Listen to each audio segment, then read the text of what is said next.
Good morning, everybody, and welcome back to my channel. Today, I'm super excited to have author Sarah Pinsker with me of the brand new novel that just came out today, We Are Satellites. Sarah, how are you doing this morning? I'm doing great. I'm chatting with people and having fun. No better way to do it, right? Pub day, you get to talk about your brand new book. I know that's exciting. Were you nervous, I guess, leading up to today, or were you just like, all right, let's just get this out in the world? It wasn't nerve so much as like with books. There's a funny thing where, especially in pandemic times, where there is nothing you can do at the time that like is leading right up to it. Like it's not like you're postering the city or anything. Like maybe you can go sign some books at a bookstore, and really that's kind of it. So like yesterday, I made a like I spent the day making a playlist. like I didn't know what else to do, so now I have a playlist that I'm gonna like give to people later on. Yeah, I don't know what else you do leading up to it. That's kind of awesome. I mean, I feel like that's kind of slowly becoming a thing. Is playlists with books. I know. I read a lot of fantasy. So Nick Eames did one for Kings of the Wild, and then continued the trend with a second novel, Bloody Rose. And I was like, I think more people need to do that. Yeah, I did one for my last book, but that was a music book, so I hadn't thought about it for this one. And then yesterday, I was just so desperate for the right thing to do. Not like I have nothing to do, but like just something that could point me a little bit in the energetically. I gotcha. So, just quickly, I want to start off. Tell me about yourself. Tell me kind of how you got into writing, and then kind of how you got to where you are today. Sure. Yeah, I've been writing my whole life. I started sending stories off when I was like 12 or 13, and somewhere along the way, someone said like writing is not an actual career. You can't make a living at it, and I took that to heart. And so um, I decided that I would go into the far more lucrative career of being a folk singer songwriter. And um, I made it in music for a few years, and then I um, started heading back towards fiction again, and I started getting stories published, and then I wrote a novel, and then I wrote another novel. And now we're here. Hey, so I have a question. Have you ever talked to Josh Mallerman at all? Because I know he started off in a band. He'd been writing for years and writing on the road and so forth. I feel like you guys would have a bunch of great roadie stories and Wow. I actually didn't know he was a musician. There yeah. are a whole bunch of other musician writers, but I didn't know he was one of them. I'll have to check that out. Yeah, so his band actually did the song that's the intro to Shameless. I don't know if you've ever watched that show before. That Strum. Yeah, yeah, yeah. So yeah, so I think that'd be really interesting to have y'all kind of talk about stories on the road and writing and so forth. That'd be really cool. But I talk to him every now and then just about that, and I think they're kind of starting to kind of slow down kind of their going out and doing shows. But of course he's writing all the time now. So. Right. Um, so tell me a little bit about your writing process. I know, clearly this is your second novel out. I know you've got a couple of published stories out there and so forth. But how has it maybe changed from your first book to now, or has it changed? Uh, a whole bunch had to change in the last year about my writing process, just because I'm a coffee shop writer, Hmm. and I couldn't do that, so I had to learn how to write in my own house, which is a silly thing. But there's so many distractions. I had to learn what would work for me for that. I'm a big fan of. I take my dog on really long walks. That's mostly my writing process comes down to walking the dog or going for runs. Mm. I find that a lot of what I do is figuring things out when I'm not sitting in front of the computer, so that when I sit down in front of the computer, I know what I want to do next. So it tends to be like short bursts. I've had to learn a few times that the longer I sit in front of the computer, the less likely I am to get good work done, and that like an 8 hour day of writing is not a like I won't get anything more accomplished if I sit here for 8 hours than I do in 2 hours, or maybe like 2 hour stints. Like that's sort of my maximum. And after that, like the running and the walking and the playing music, doing anything but writing helps me write. So I've had to learn that a couple of times. Um, and when you get on deadlines and you start writing and writing and writing and trying to slam towards that deadline, and you say, okay, I'm not going to take the walk, that's when I get gummed up. Because I forget how connected those things are. I gotcha. Yeah, I can understand about, the whole kind of sitting behind a computer all day. You kind of, your mind kind of starts to wander, and you're like, let's think about looking this up, and then you just get into a rabbit hole. Yeah. It's kind of shot. I mean, clearly a lot of people, that's kind of what they do. They wake up first thing in the morning, grab a cup of coffee, and then start writing. But yeah, I kind of wish I had that. I don't have that yet. Maybe this summer. My wife's a teacher, so we're like up at 5. She gets ready for the day and goes, and then I've got about 30 minutes before my daughter wakes up, and then it's go with her. So yeah, crazy. I have a group. This has evolved in the last year, but I have a group of people that I do meet weekday mornings, where we get together, we talk for a couple minutes, and then we write. And half an hour of like writing on Zoom, where you have people like also there staring and doing the same thing, you can get a lot accomplished, because that's time that you are like not checking anything else. People are watching you. That's what coffee shops always did for me, is I created this fiction where like the internet doesn't work. Like I would turn off my Wi-Fi and say, this is a place with no Wi-Fi, even though that's not true, but that was my fiction. And I'd say, and everyone is watching you work. They all know if you start doing something else. And so that's why coffee shops work for me. And apparently Zoom works on the same principle. Like they're all watching you work. No, they're not. They're like all doing their own thing, but I can play that game with myself, and somehow I'm very gullible when it comes to convincing myself of things. I gotcha. Yeah, it's like one of those things. Like, okay, somebody knows if we're gonna open Twitter, Yeah. and start getting stuck into scrolling down. So as far as your writing process go, do you plot a lot on your walks, or do you just kind of get an idea and you're like, all right, let's just jot some stuff down and kind of see where it takes me? The walks can help me plot like the next thing. I've always been a pantser. If we're going that way, the plot versus seat of your pants writing. I've never been a big plotter. This book, because it was the second book in a contract, I did owe, as part of the contract, an outline, which I had never done before. And I complained the entire way leading up to it, like, this isn't part of my process. I can't believe I have to do this. And then it completely surprised me. It turns out that an outline can actually be a very useful tool. I had no idea. I can't promise I'm going to do it again, but I'll certainly try to remember that, that you can use it. You can look at it as a tool, and that helped me get over a hump. There was a part that I was stuck on, and that outline actually helped get me past it. So now I know. I gotcha.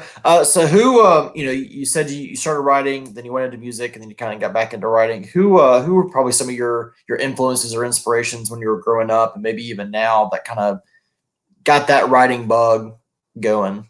I was fortunate to grow up in a house that had a ton of science fiction and fantasy. My dad had he had subscriptions to the magazines, and like every back issue ever was sitting in the house, and all of the year's best anthologies for fantasy and horror and science fiction, and lots of collections, and all the science fiction book club editions of everything. I have a lot of his books here. But so it was a lot of the 70s writers who focused more on the social aspect, Le Guin and Delaney and Butler and Vonda McIntyre, and that sort of person, like a whole bunch of just more humanist science fiction writers. I gotcha. Can you tell everybody a little bit about your first novel, A Song for a New Day? You're a relatively new author to me. I mean, clearly We Are Satellites was the first one that I read by you, but I'd like to know more about it, and maybe the audience would too. Yeah, sure. A Song for a New Day is it's based on one of my novelette that came out in Asimov's a few years ago, and it's about a musician in the before and after of of a big event, which is a pandemic that is remarkably like the one that we ended up living in. It's sort of a two things that come in at once. It's a big mass. It's not a mass shooting. There's a whole bunch of mass shootings, and then there's a bombing, and then also there's a pandemic. And that combination of things, the government starts saying, "Stay in." Everyone needs to stay in. We have some information, so it's a lockdown that continues, and long after the threat is past, the lockdown continues. So the book takes place in the before and after, and it centers on a musician and also someone who grew up, a musician who knew the before and the after and knew the difference, and then a young woman who had grown up entirely in this after, where everyone is separated and locked down, and there's new technology to help connect people. So a really remarkable amount of my book ended up coming true, which was not what I expected or wanted. But it made for a very interesting year. Oh, I'm sure. It's sort of like, did Sarah predict this? Yeah, I did, as it turns out. What I say is just that I asked the right question. Like a lot of writing near future science fiction is asking what if questions and sort of following them, and then asking and then and finding those, trying to sort of narrow down what would happen. And I happened to pick the right path to get us. And because it was a book about musicians and music fans, I think it resonated with a lot of people because even though that's sort of a narrow view of the world, it's also a view that a lot of us are seeing right now, because music is one of the main things we really cannot have, live music at least. Yeah. And I've been keeping up with a whole lot of, kind of what they're doing to kind of alleviate that until concerts are a thing again. Granted, I know there's a few like smaller venues, at least in Alabama, that are still trying to have shows kind of later in the summer, later in the year. But I know they've been doing like a lot of live concert kind of thing, like, where it's either replays or maybe even new stuff where it's just the band in a small area. So as far as We Are Satellites, I mean, clearly today is publication day. I know, excitement is ramping up. Can you tell everybody a little about it? I mean, I've read it, but everybody else that would be interested in picking it up. Yeah. So We Are Satellites is the story of one family and a technology that starts sort of taking over everything. So it's told from the 4 points of view in this family, and there's a brain implant. It does a really small thing. It helps you multitask, and is basically the short version. And the book starts with the son in the family, a teenage son, coming home and saying, like, everyone in his class is getting this thing, and he needs it to keep up. And it starts becoming more and more common. So one of his moms is a person who is a happy early adopter of things, and she really sees the advantage of doing it, and she likes the idea.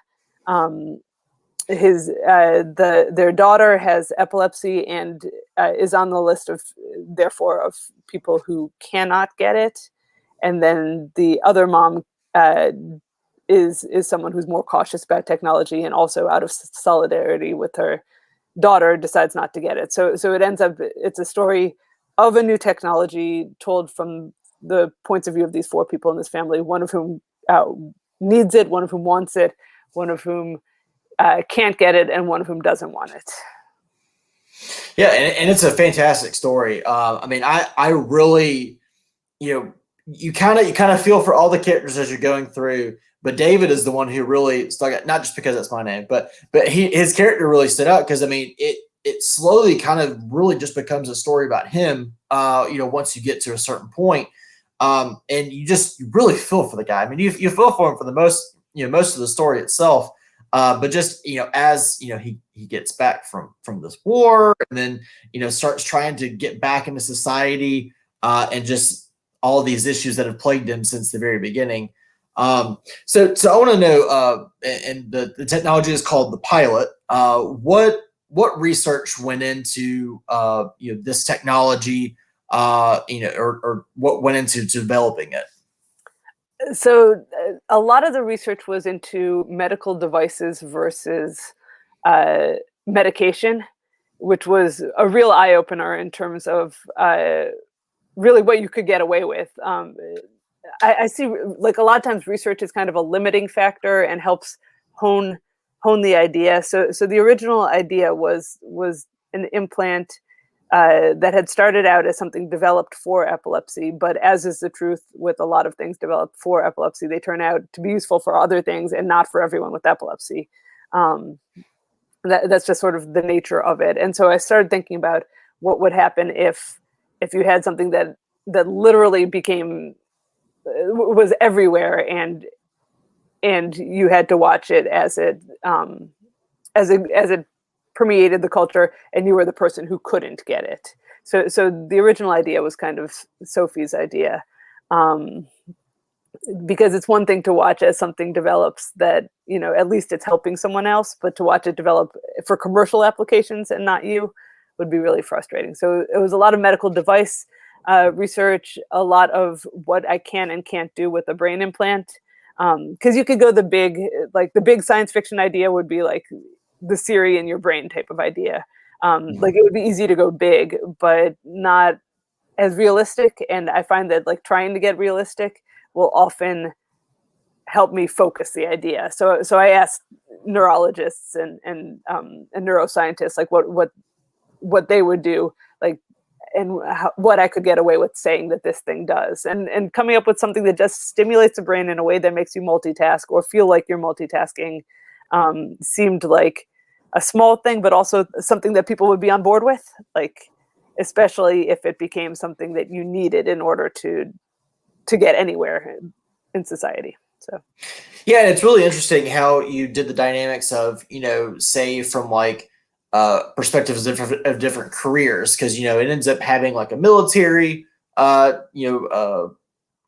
the word, use, I guess is the word, and just the way say David uses it versus how his mother uses it.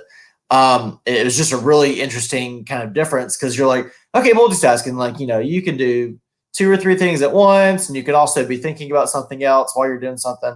But it kind of made me think about like when I was in high school, and I mean, I know it was probably before I was my younger years, but ADHD and ADD was kind of really becoming like, oh my gosh, everybody's got it, kind of thing, or everybody thought they had it. And I noticed that some peers of mine were taking Adderall because it would help them like laser focus. And the pilot kind of had like a similarity with that, just because it was that focus ability and be able to kind of tune everything else out. Now, a couple of our characters in here don't have that ability to tune things out. It becomes a little bit more aware. But that was kind of my thought as I was, especially as I was getting towards the end. And I was like, man, that kind of reminded me of just kind of those years, because I was like, wow, I wish I had something that would help me focus so much, help me, be like study and also not think about everything else, just kind of have it kind of stuck in the back of my mind. Right. It's been fun talking to people and like figuring out who would actually do it and who wouldn't. Because it does seem useful. Like what are the downsides? It seems useful, but there are downsides. So. Oh yeah, for sure. I mean, especially if it goes wrong, right. which we see the downsides in the novel. Right. If it goes wrong. Do you talk about the impact of technology on our society and our personal lives? Its expectations, its consequences, and how it could shape our future. Yeah, I mean, every new technology has this cusp where it could be the thing that changes everything. It could make millions of lives easier, but then there's usually downsides, and we're pretty good at looking at like near term results, but maybe not the further implications. So we end up with, and some of the companies have ethics officers who will say, maybe we should do this and not this, but even those are sort of limited. So if you look at like the documentary about Facebook that was all around last year, and the things that they anticipated and the things that they didn't. I think that that's always the case. There are things we anticipate, there are things we don't. There are things that are absolutely life-changing with any new technology, and then there are going to be people who are left behind and people who are actively hurt. If you look at like smartphones, like they've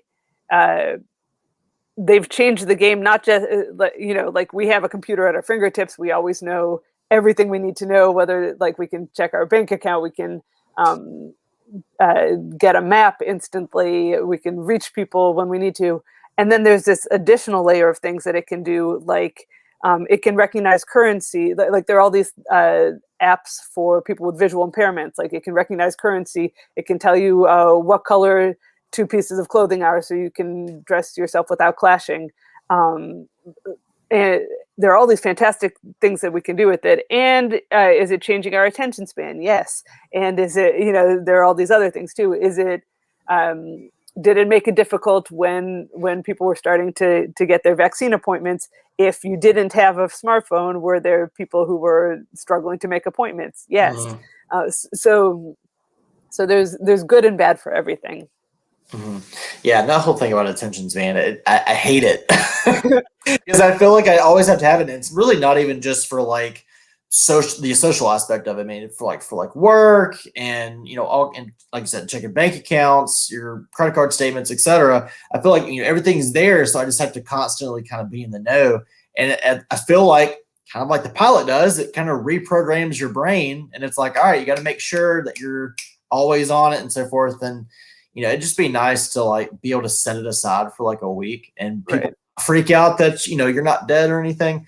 If we could go back to just corded phones in the home, right, and be able to call your friends up when you need to. But yeah, it's really changed just how society works now. Because I mean, I remember being a kid and just being like, all right, come home, when the street lights come on, and otherwise your parents just kind of like do whatever. Now can't leave the house, don't go anywhere because people have so much access now. Right, and even the thing where like kids right now, like, so there's no more house phone.